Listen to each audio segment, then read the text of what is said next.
So you're saying we don't have to be nice to you? Well, no, you just, well, that should be a given, actually, but I'm okay with that, so. Okay.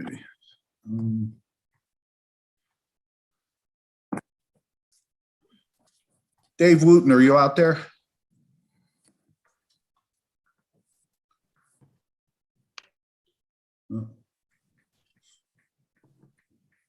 Steve, yes, he's muted.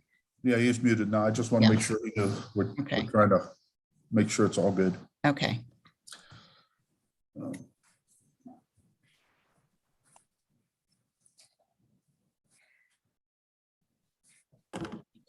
Okay, ladies and gentlemen, it looks like to me we are at the 9 o'clock hour, and I'm going to go back to share my screen, and if we could all rise for the Pledge of Allegiance.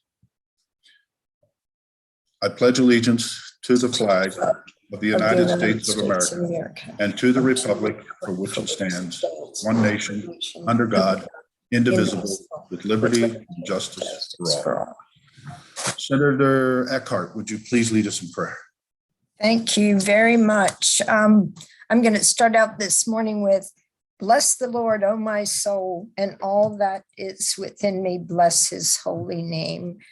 Our great God, we're thankful that we have this opportunity to gather together in your name to do the work that you have set before us. We thank you for each and every one who participates with us, because we know that without each other, we could not accomplish the mission before us.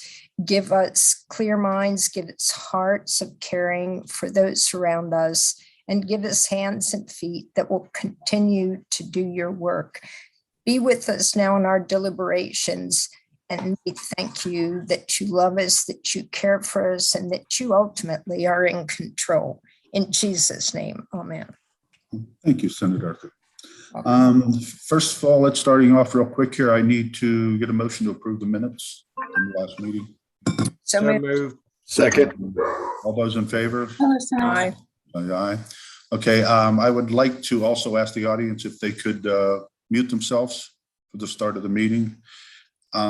Just another note that Senator Van Hollen will be joining us, and he has a hard break. He has to get onto another call before 9:30. So I apologize up front. I'll be cutting you off if we get real close to that hour, because we'd like to keep him on schedule. That being said, is the senator with us? He should be. If he's not, he's in the waiting room. Well, See him? He just got off with Anna Rundle. Oh, he did? Okay. Yeah. Does anybody have anything they want to mention before we get him on? No? Okay. Okay. Let me. He's not on their screen anymore, so he should be coming into our meeting. I apologize for the delay. And thank you for keeping him on time. Thanks for the opportunity to have him here. Well, we didn't have him on until 9:05, so we're early. So. Oh, I told him how efficient you are, Steve. I told him, I said, look, they start promptly. They're on time. They end promptly. We end, period, you know. Not yet. Okay. I guess.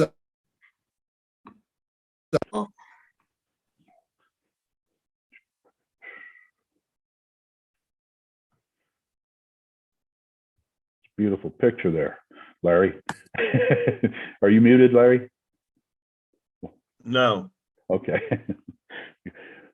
Now you are. Great. Senator Van Hollen should be in. Okay. Senator? All right. Sorry about that. That's okay. Appreciate you coming. If you're ready, we are ready when you are, sir.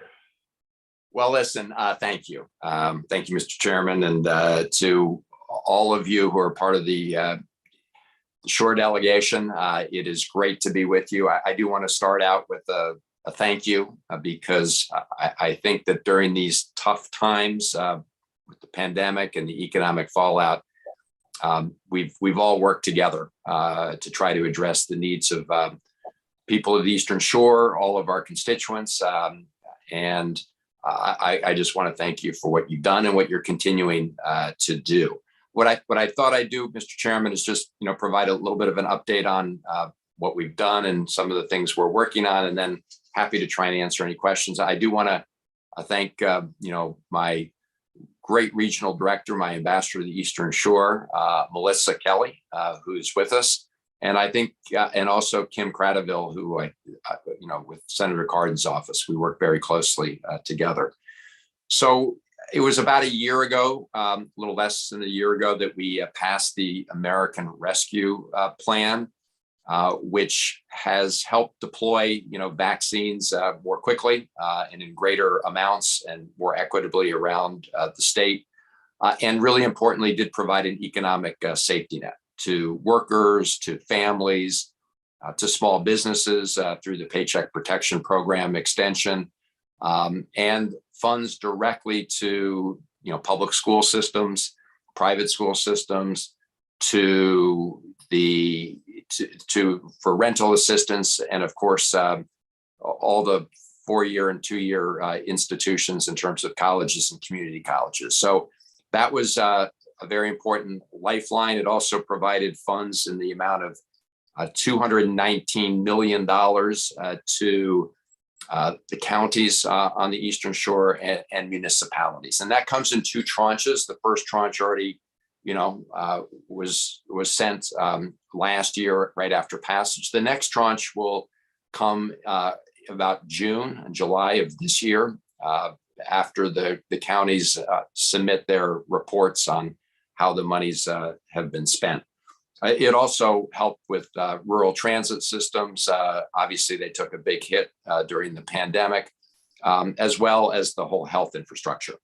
I did, Mr. Chairman and members of the delegation, want to mention the monies that are really under your jurisdiction now at the state level, $3.7 billion to the state of Maryland. Again, that comes in 2 tranches, but it, of course, is a large amount of funding.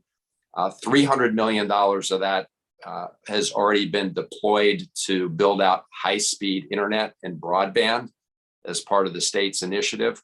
But those funds can continue to be used for that purpose or others. And I know you're right now in your budget process, so I just wanted to underscore that fact. Now, on top of the American Rescue Plan, we also adopted the Infrastructure Modernization Bill, and look forward to working with you in partnership on this as well, because it does mean $7 billion over the next 5 years to Maryland. $7 billion over 5 years that comes to Maryland through the transportation, trust fund process in Maryland.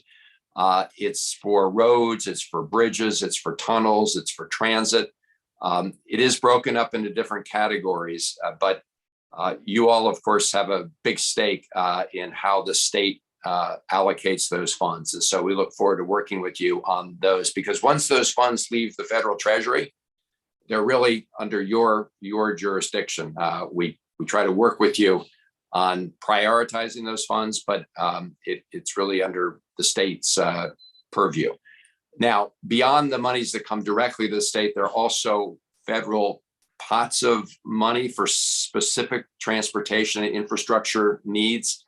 And we look forward to working with you in the counties who are interested in applying for those funds on a competitive basis. So I wanted to mention that because those funds are apart from those that come under a formula to the state of Maryland. We're also working with our seafood producers and processors on what has been a continued area of great frustration. I know especially for them, but also for those of us who are trying to work on the H-2B visa issue. And our delegation and the Virginia delegation has been in regular communication with the Secretary of Homeland Security to try to improve that process on a permanent basis, but also right now try to make sure that Maryland seafood producers can access those visas for their workforce. So those are some of the major things we're working on. Beyond that, we also are in our current appropriations cycle. We're trying to put together a budget for this year. We are behind at the federal level, but hopeful that in the coming weeks, we'll be able to get that over the finish line. Finally, I do want to mention an initiative that we've been working on to establish a Chesapeake National Recreation Area. I want to thank Delegate Jacobs and others of you who are working on this. The goal here is to bring more resources and more tourism, more economic opportunity to the state of Maryland and the Chesapeake Bay region. And we've got a working group and look forward to the input of any of you as we go through this. It will be a long process because it requires input. No one's trying to mandate anything. So we look forward to a collaborative process as we move forward on that. So let me end there. I should say that you know, some of the small businesses that have been hardest hit are restaurants, and the Eastern Shore restaurants received a lot of support and help through the Paycheck Protection Program, but Senator Cardin and I are working to try to extend some of that assistance, and we'll see if we can get it over the finish line. Let me stop there, and happy to try and answer any questions anybody has. Well, thanks for the update. I think we have a few out there for you. First up would be Delegate Chris Adams. Thank you, Mr. Chairman. And Senator, thank you for being here this morning.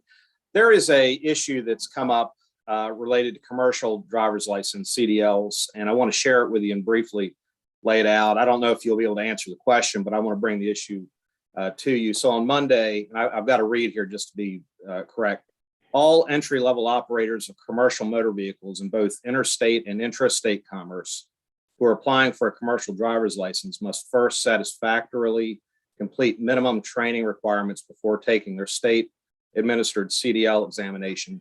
In practice, what's happening, Senator, is those that have had CDLs in the past, so we're not talking about first entries, like somebody like me that would come in and want to get a CDL. We're talking about people that either currently have CDLs that need to add endorsements or change their classification, are being treated as though they've never had the CDL before and therefore have to go through the training from the very beginning. These are multiple $1,000 training programs that people have to go through. And I'll give you the one example that we're sort of working on now. And this is a person who has a Class B CDL and needs the endorsement for passenger so they can drive a school bus. And we know that we have really a need for all truck drivers, but in this world we're living in, bus drivers. And so this person is ultimately having to go from all the way back to the beginning just to get a endorsement. This is someone that has driven a bus before, still drives commercial buses. And so I bring it up to you because it just came up. Whatever the law or rule happened, it happened this Monday. And I'd ask you to kind of go back and just see what we can do, because it's a federal change to help specifically those CDL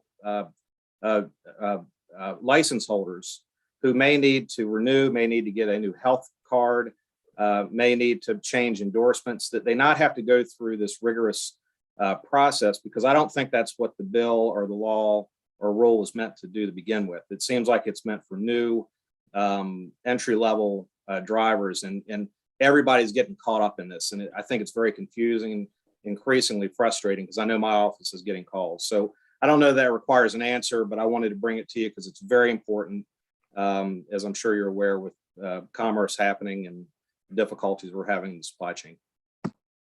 Well, let me respond, Delegate Adams. I thank you for flagging that issue. I have not heard of that. We will get on it right away. It does not seem to make sense that if you've got an experienced driver, that wouldn't count. That experience wouldn't count, and that you'd have to start at the beginning. So I will, with Melissa, look into it right away, and we'll get back to you by early next week at the latest. Okay, thank you, Senator. Next up, we have Senator Eckhart. Thank you very much. And Senator, thank you so much for being with us today and for your good work there in DC. I just want to underline the CDL issue because it's been an ongoing issue. What we tried to do in Maryland was to be able to expedite it through the pandemic and be able to waive some of those requirements, particularly if you had a history of driving a vehicle before, and there was only maybe a 2 to 3 year lapse. And as long as one could pass the physical and meet the physical demands of the job, the driving the vehicle that they were applying for, that was what we were trying to work on. So just a tidbit of information on that. I wanted to ask more specifically, we had urged the governor to be able to work with you all to be able to get to separate out the H-2B workers and make a different case for them so that they don't get caught up with everything else. And I didn't know if that was one of the issues on your agenda. So Senator Eckert, thank you for raising that issue. You mean, I think that to separate seafood, the seafood workers, seafood right? Harvesters out because of, the whole food chain. And Yes. Yeah. Yes. We've been working to try to separate out the seafood processors and making the case that they're in a sort of a class of their own, given the perishable, nature of the product and the seasonal nature of seafood, which is sort of different. I mean, landscaping is seasonal, but it doesn't, it's not quite as sensitive, obviously, to, the particulars of, say, the crab season. So we have been trying to do this. It has gotten, it has been a very difficult thing because there are lots of different interests at stake, and there are others that would like to get exemptions as well. At some point when everybody tries to get an exemption, it swallows up the whole rule. So we are continuing to try and do that, even as we push the Department of Homeland Security to release the visas. I mean, they did. The good news is they announced earlier than has been in the past the extra availability of extra visas, but there's still this lottery issue, which is too much of a hit and miss. You can't, no one can plan a business around a lottery. It's crazy. So this is an area where I'm hopeful we'll have some long-term progress. We're going to keep working on it. And I appreciate your continued input on it. And we're in regular communication with our seafood folks.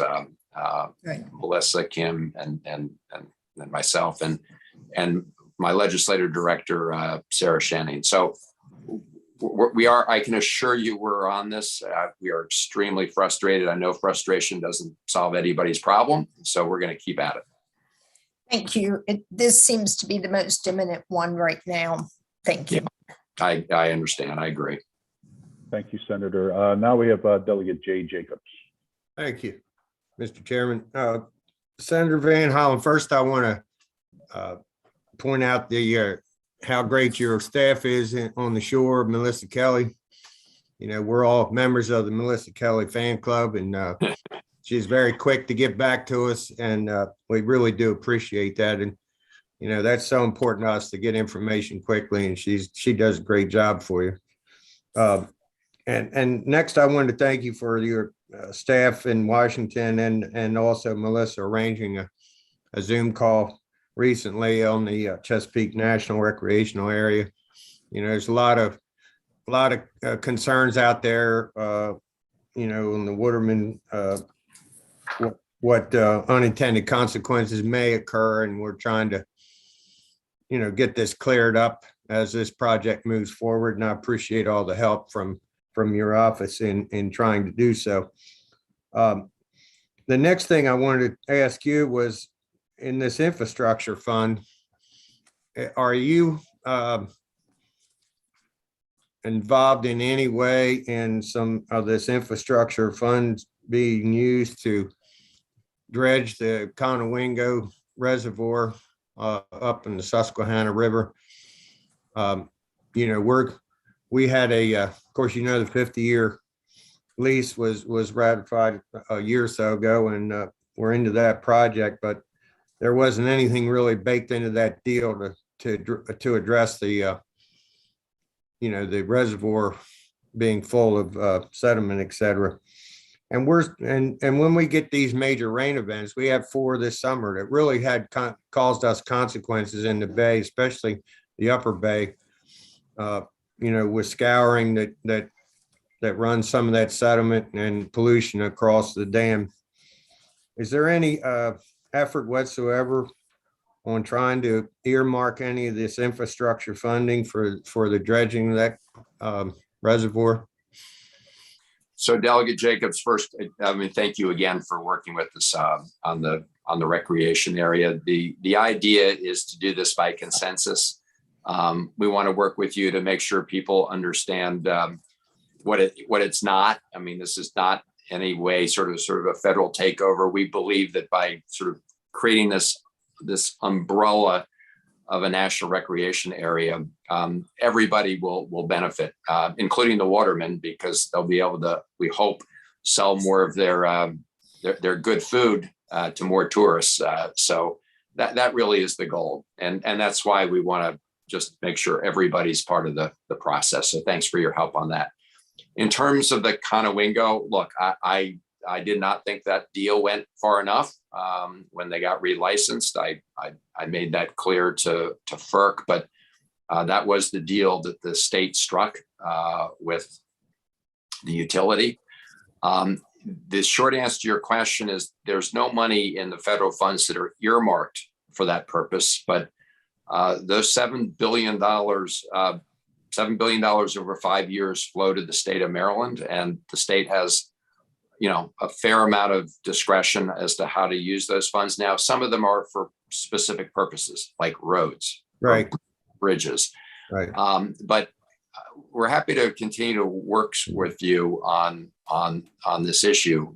The challenge, as you know, is once that deal was cut, there was no additional obligation on the utility beyond the terms of that agreement. But I agree with you. It is not right that the entire bay should suffer because of the problems of sediment buildup at the Conowingo Dam, and I'd like to continue to work with you to try to address that issue. Yeah, I appreciate it. You know, not all that reservoir is in Maryland, and you know, it's of course, you know, Susquehanna starts at Cooperstown, New York, and winds its way down through Pennsylvania and finds its way into Maryland, and so that sediment has gathered up through that path, and much of it is not in Maryland, but it is. I almost believe it's going to take the federal government to resolve this issue with the dredging. Because that agreement, as you say, it didn't go far enough, especially on the dredging side of it. $500,000 over 50 years is not a lot of money. Anyhow, I'll continue to talk with you, and I don't want to take up too much more time. But I do thank you for your comments, and I'll be reaching out to Melissa with questions. Again, thank you very much. Well, thank you, Delegate Jacobs. In addition to the dredging issue, which I agree with you on, we are trying to get a greater focus on the sediment that's coming down, you know, the Susquehanna from upstream in Pennsylvania, because, you know, the state of Pennsylvania is way behind in meeting their targets for the Chesapeake Bay cleanup efforts. And, you know, while no state is, you know, perfectly on target, they are really far behind. And we're really urging folks at the federal level, because as you say, at the end of the day, since you have so many states involved in the Chesapeake Bay watershed, you do need that. You need more federal involvement, which was why, you know, the Chesapeake Bay Agreement did assign, you know, responsibilities on accountability to the EPA, and we do want them to do more on the Pennsylvania side of the equation. Thank you very much. Thank you.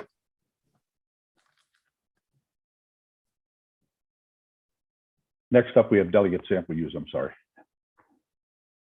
Good morning, everyone, and good morning, Senator. Thank you so much for being here. It's always a pleasure to see you on the national news and keeping Maryland in the forefront, as well as all the work that you are undertaking.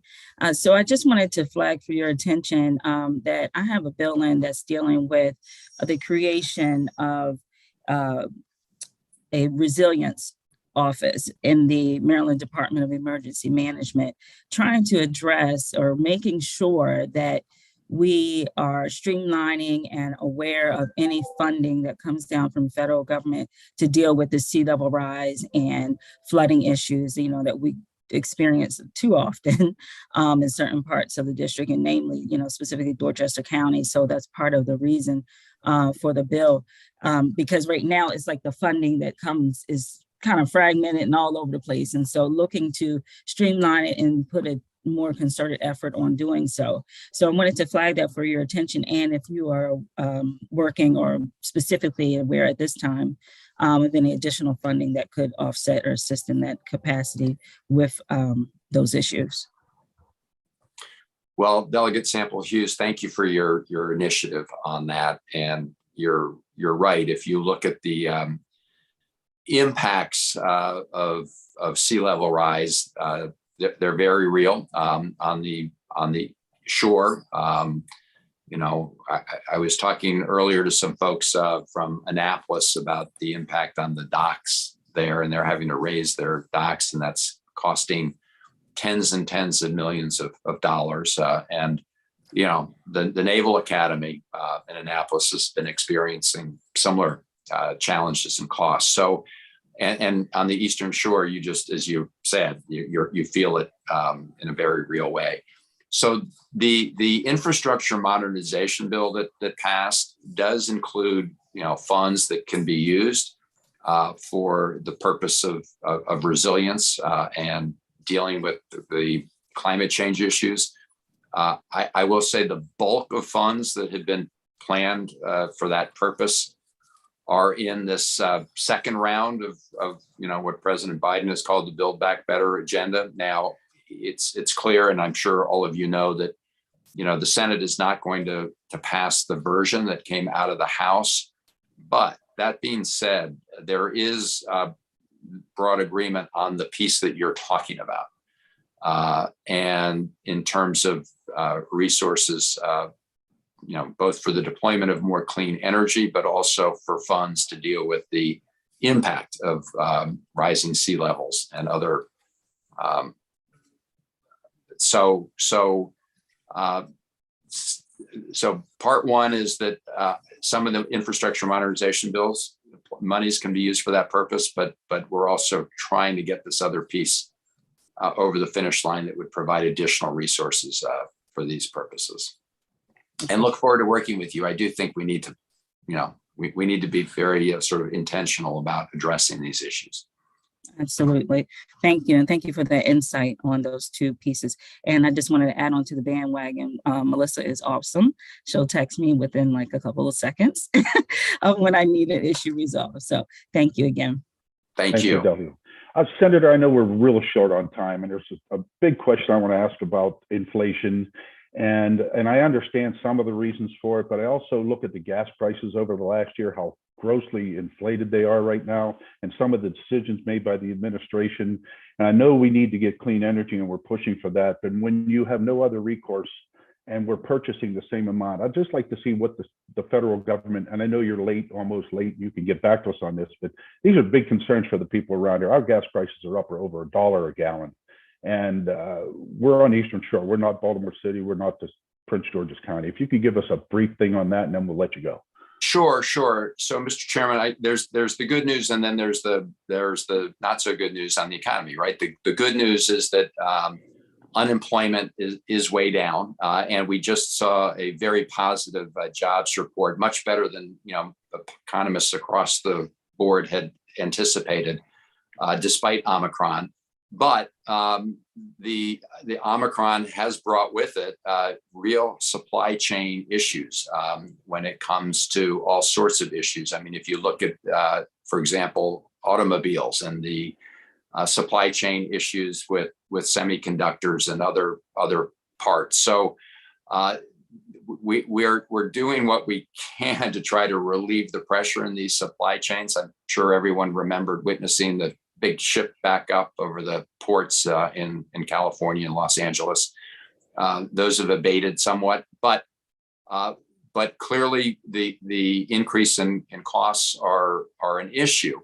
Now, I will say that one of the bills we're trying to pass would address parts of this, including the high cost of childcare, which are keeping a lot of parents from re-entering the workforce, the lack of affordable quality childcare.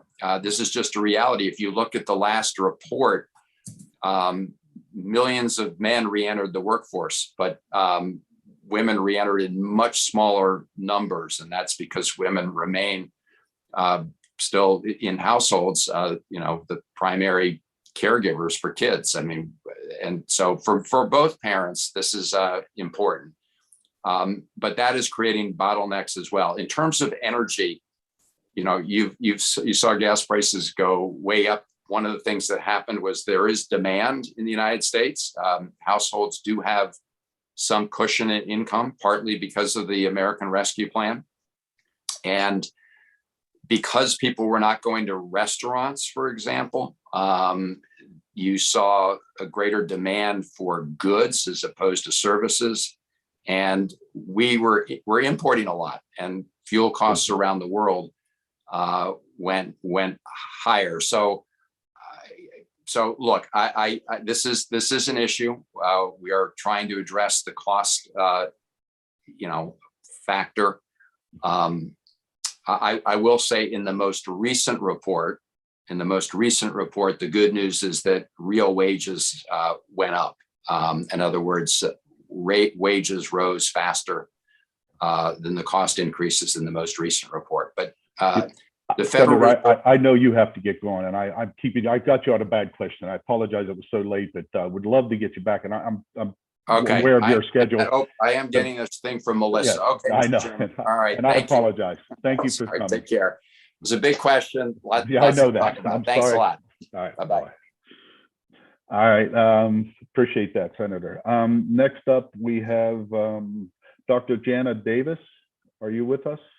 I'm here. Yes, thank you. Oh, if you would like to get started, please do. Thank you very much. Sure, wonderful. And I'm here with Suzanne Richards from the Maryland Agriculture Education Foundation. We are the two plate people. So I represent the Bay Plate. Suzanne represents the Ag Tag. And we're just here, no ask today, just to let you know what we do in your districts. We are the Chesapeake Bay Trust, a little different than Suzanne's group. We are established by you all, the General Assembly. I know many of you have talked to many of you this session already. But it's a good opportunity to sort of let people know that in general, the Chesapeake Bay Trust is a grant maker, and we make tons of grants on the Eastern Shore. Just did the math over the last 5 years. We've invested $6.7 million through about 300 different grants in every district. We'd love to make more grants over on the shore, especially in some of the districts where we don't perhaps make a ton right now. But everyone should have a copy of our annual report on your desk. This is the old-fashioned sharing screen. I'm literally sharing my screen. So if you have this on your desk, please take a look through. In every annual report that we send out to you, we make a list of every single grant that we make. And that's, by design. We want to be incredibly transparent. You all created our organization, the Chesapeake Bay Trust. You all created the Bay license plate and the Ag Tag that Susanna's going to talk about in a minute. And we feel it's very important for us to report back to you on what we fund in your district. So you should, every quarter, every one of you gets a letter with a list of all the grants that we've made in your district that particular quarter. If you want the sort of full comprehensive list, let us know. I know Delegate Jacobs and Delegate Otto and Susanna and I have talked about this before. But we're happy to share that full list with you. So if you know of anyone who would like to pursue a natural resources grant, we fund teachers, we fund grants that are $100, we fund grants that are $150,000. So teachers, schools, synagogues, mosques, churches, homeowners associations, civic associations, anyone who wants to do an outdoor related or natural resources related projects, please send them our way. And I'll turn it over now to Suzanne to talk about the ag tag. Thank you, Jana. Appreciate it. Delegate Jacobs, did you have a question? I see your hand is raised. I'll take care of that. You just go ahead. We'll be good, okay? All right, thank you. So the Maryland Agricultural Education Foundation was established to help promote agricultural education and agricultural literacy in the state of Maryland. And I'm going to show you just a couple quick slides to talk about the things that we do. We are an independent nonprofit organization. We are funded through the Ag Tag and gifts and grants and program fees. So for elementary education, we have mobile labs that we send out to elementary schools and allow the students to come out one class at a time until we cycle through the entire school into a ag science experiment out there. We also have a program that's professional development for teachers. It's a 3-credit course through Gow College. So we have that for elementary as well as secondary teachers. And we're about to celebrate Ag Literacy Week coming up. We do that every year. This year it's somewhere around the 21st to 26th, I think, of March. Our book is Cows Can Moo, Can You? So during the pandemic shutdown year, we developed what we called a lab in a box that we sent out to teachers since we couldn't send our mobile labs out. And that featured soybean farms and soybeans. It's partially sponsored by the Soybean Board and was very popular with teachers. So this year we're doing a dairy lab in a box. We also transitioned to do some virtual farm field trips so that students could be able to get out virtually on a farm and learn. And one of the things we did over the past year too was to update our commodity map for Maryland. So you can see there's plenty of chicken and corn and soybeans on the Eastern Shore. Not a whole lot of change with the updated map here for the Eastern Shore, but we did see in some areas there were changes, like in St. Mary's, there's aquaculture for the first time, also up here in Anne Arundel as well. And you see dairy kind of disappearing a little bit across the central and western parts of the state. And we use this map in the classroom to help kids compare what ag looks like in their county versus other counties. And now they can use it to compare from the old map to the new map, how things have changed over time. Middle school, we do have the Infusing Ag course. We kicked off an Ag Careers podcast last year so that kids could explore agricultural careers in Maryland. It's been very popular. We also work with the Horse Discovery Centers and the National Farm-Based Educators Group, and we did some consults with middle schools, including one in Cecil County.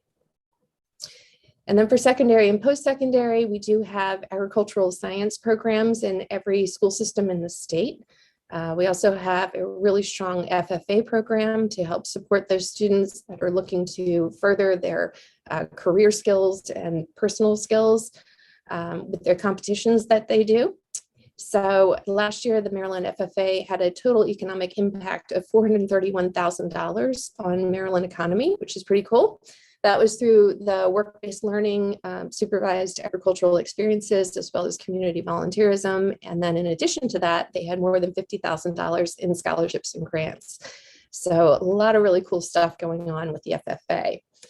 And just to show you what we did on the shore last year, our mobile science labs, actually this is this year, we are in Worcester County right now for a 5-week stint, which is very cool. That's through a partnership with Living Local right now. And we'll visit 3 schools in Wycomico County. We've been to Somerset for 1 and Talbot County for 1 school. We had 4 teachers take the Infusing Ag in the Classroom professional development course.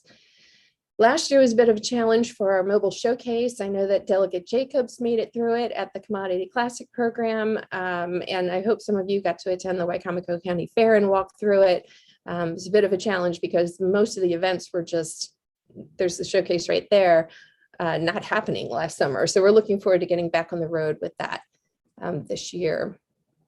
And I will stop share if I can find that button and answer any questions. I see there's some things in chat.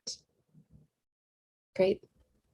It's just a real quick trip. I'll take care of it. I'll take, anyway, Delegate Jacobs is first up with a question. Thank you. Thank you, Master Wizard. He's like the Wizard of Oz up there. Anyhow, Keeping the text straight.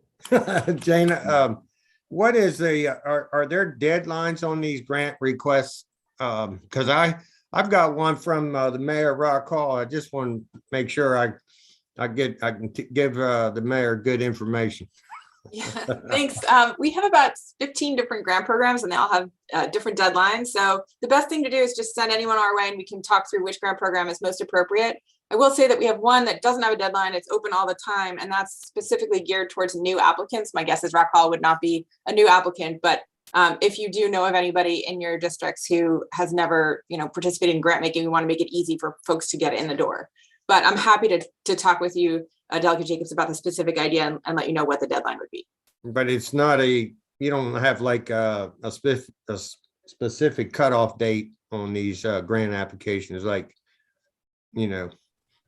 once a year. The one that's our sort of biggest grant program and most common for general types of project ideas will be announced, open up at the sort of late spring and have a deadline of August. Okay. And then it gets approved at our November board meeting. Everything goes through our board of trustees. Okay. That would be that cycle. Thank you. Okay. I apologize. Typically, we let the speaker get everything out so we can get the information we're looking for that they want to present, because we can drag you on for questions for days if we let that happen. Next up, we have Senator Carrozza. Thank you, and thank you for the presentation. My question's directed to Ms. Richards. Was interested in seeing those updates on the FFA students and the programs. And I'm assuming that information will be forwarded to us. But I specifically wanted to ask you about the partnerships with some of the ag industries. And with, we have obviously just trying to make sure that once these students have this interest with FFA, we want to make sure they're fully supported and know what their options are, hopefully to stay on the shore and to keep our talent on the shore. So I was interested to know, what are the partnerships with the businesses, with higher education, and how can we make sure that it's just not a one-time FFA involvement, that we can kind of keep encouraging them and giving them opportunities? Right. Well, there's a lot of opportunities, depending on what they're studying in high school, to be able to push them forward into careers and education. In agriculture, we helped develop the Certified Professional Horticulturalist program. We have earn and learn situation with that, with CCBC. I mean, they would leave the shore to get that education and participate in that opportunity, but they'd be able to come back to the shore if they were interested in the horticulture industry, which is a big industry. We've been talking with Delmarva Chicken Association about developing something that would be a good introductory course for working in the poultry industry, to be able to keep people from the shore on the shore and those good paying jobs with the poultry industry. That has yet to develop because, as you might imagine, there are so many entry points into that industry that it's hard to find something that would be, just perfect for all of them. So we're going to keep thinking on that. But we work with our commodity boards all the time to try to support FFA and what they do. The FFA state convention has traditionally, most recently, been down at UMES, which is a great opportunity for students to see the educational opportunities that are there. We work a lot with College Park and the Institute of Applied Agriculture over there, which is like a two-year degree in agriculture, which they can also then flex into a 4-year degree if they like. We were hoping that this year that we'd be able to have the FFA convention at UMES, but right now their restrictions because of COVID are so tight that it would be virtually impossible to hold it there. I mean, this is evolving as we speak, literally. So I think it's not going to be on the shore this year. However, for the past 2 years, we have tried to, it's been virtual for the past 2 years because of COVID. But had it been in person, we had scheduled a career tour with Mount Air to be able to go from everywhere from their headquarters to their feed mill to the processing plant, explore all the different careers. It was completely career targeted. And so we're hopeful that we can come back in 2023 and be able to offer that to students. But they've been a really strong community partner in that. And then really in terms of agricultural education and FFA offers them a lot of scholarships if they choose to go, to college from there. It really offers a path forward for them. Their supervised agricultural experience enables them in a lot of cases to start a business and raise money that they can put toward their future career or college. And then they're learning good skills. We're working with MSCE right now to try to figure out what kind of certifications the industry wants. And of course, the ag industry is so broad. It's another challenge right there, trying to figure out what we can do and offer in terms of, certifications they could graduate from high school with and go directly into the workforce. So again, it's another thing that's in motion right now. Thank you. Thank you. That's a full response, and we'll be following up with you. Sounds great. Okay, and our final question will be from Delegate Hartman. Thank you, Mr. Chair. My question is for Ms. Davis. I know you work with nonprofits and so forth as far as grants. The homeowners association in our district is working on a wetlands restoration project. Is that something that could fit under your programs? I think you're muted, Ms. Davis. I am. I'm so sorry. Absolutely. Please send them our way and we'll talk them through the process. Okay, great. A gentleman by the name of Reese Cropper will be reaching out. Thank you. Great. Thank you so much. Great. Thank you for the information. Hopefully, if there's anything we can do to get this out to our local governments, we'd be more than happy to expedite that for you. We do have a broad audience, and thank you for being here. Thank you so much for your time. Thank you. All right, next up, ladies and gentlemen, we have, if anybody wants to talk about any legislation that's out there that they're looking towards or looking for, we can communicate that. Do I see any takers? Mr. Chairman? Yes, sir.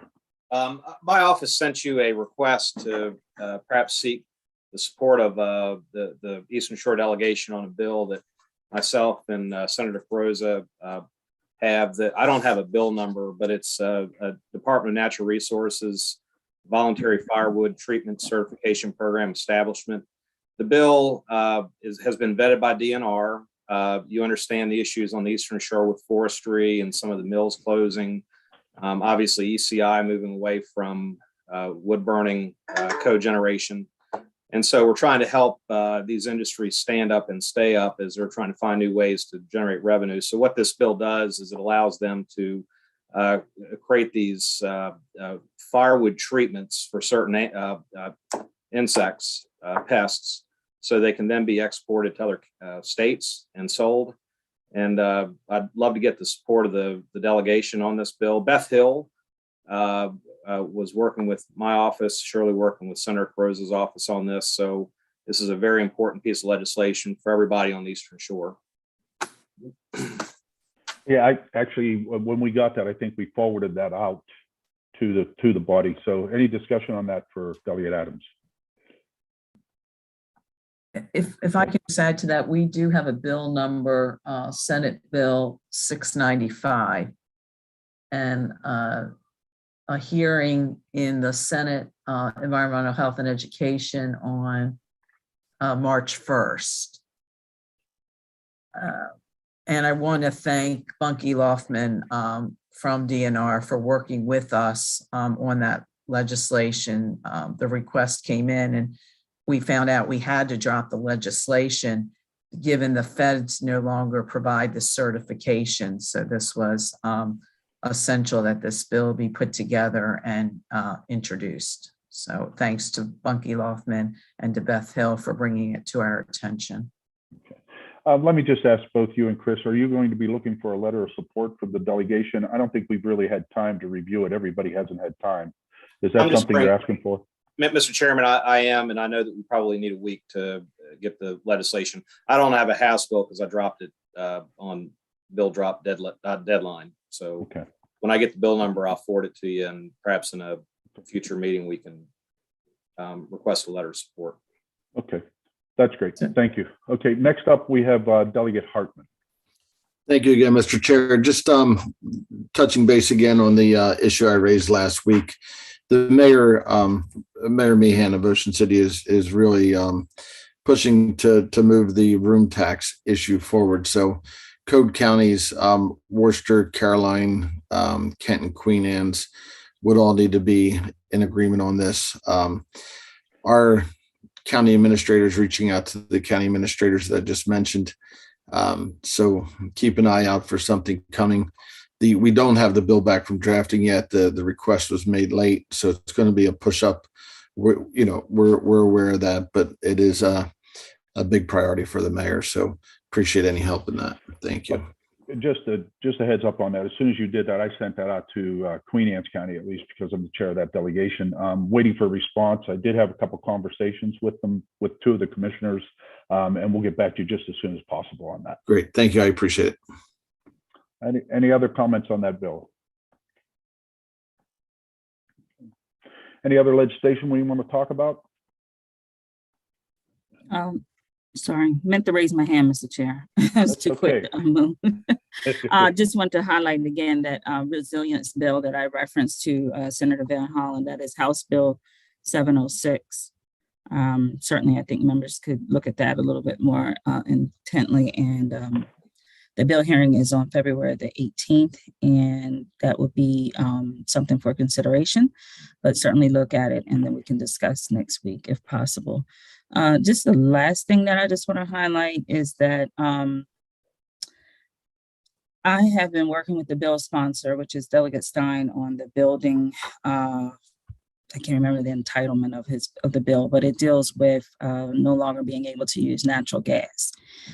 So I've certainly raised my concerns about that, and I'm working on an amendment to carve out specifically the area that just recently got natural gas, which is Somerset County, as well as parts of Wycomico County.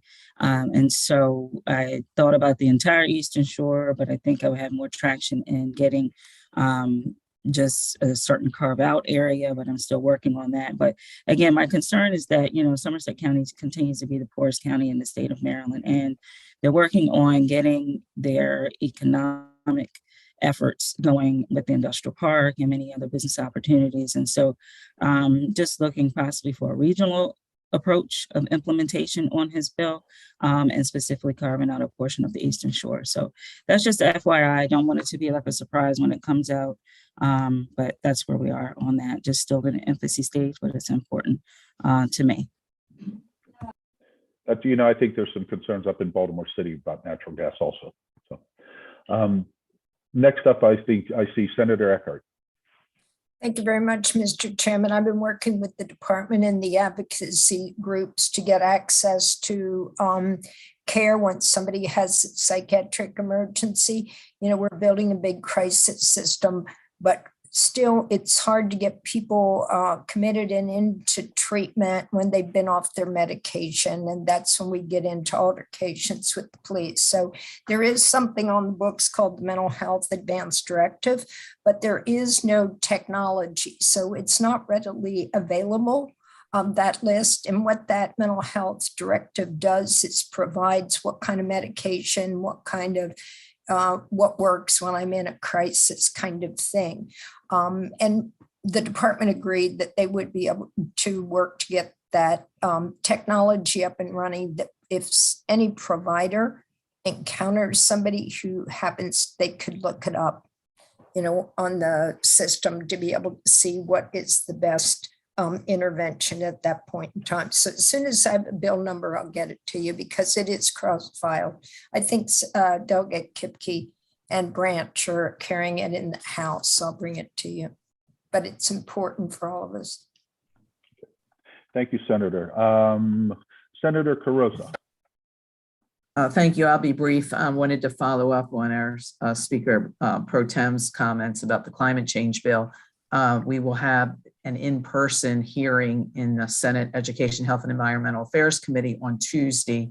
I'm well aware, been working directly with Somerset County Commissioner Craig Mathias on his opposition to the natural gas ban, along with some of our other stakeholders from the shore. But I did want to make sure our delegation knew that on the Senate side, this bill would be heard on Tuesday in person. And we've been told by our chair, Pinsky, that